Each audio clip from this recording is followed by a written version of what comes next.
அதாவது அறிவை அறிந்து அனுபவிக்கும் ஆத்மன் நீ. நீ அறிவல்ல. அறிவு உனது அம்சம். ஆனால் அறிவு சொரூபம் நீ. ஆனால் அறிவற்ற, இந்த அறிவில் தெளிவில்லாத, வாதம் பிரதிவாதம் செய்யும் குதர்க்கமான மூடர்கள், அறிவற்ற அறிவிலிகளுக்கு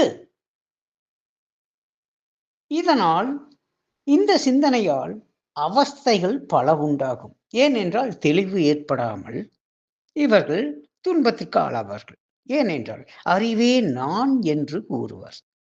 அறிவே நான் எனில் அறிவை அறிந்தவன் யார்? அனைத்தையும் அறியும் நீ அறிவடு பொருளை நான் என்று எண்ணலாமா? அறியக்கூடிய பொருள் எல்லாம் நீ அல்ல, அறிபவன் அல்லவா நீ. ஆனால் இந்த குதர்க்கம் செய்யும் மூடர்கள், அறிவிலிகள் என்ன கூறுவார்கள் என்றால், இந்த அறிவுதான் நான் என்று கூறுவார்.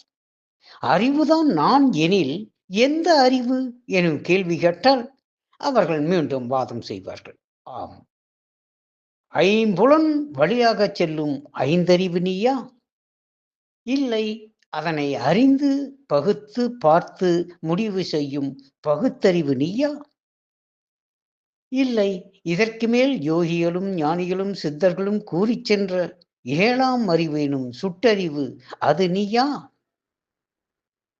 இல்லை, இந்த சுட்டறிவும் கெட்டு சுகாதீத அறிவாகிய பேரறிவு அதுதான் நீயா என்றாள். இவையெல்லாம் யாருக்கு புரிகிறதோ அதுதானே நீ.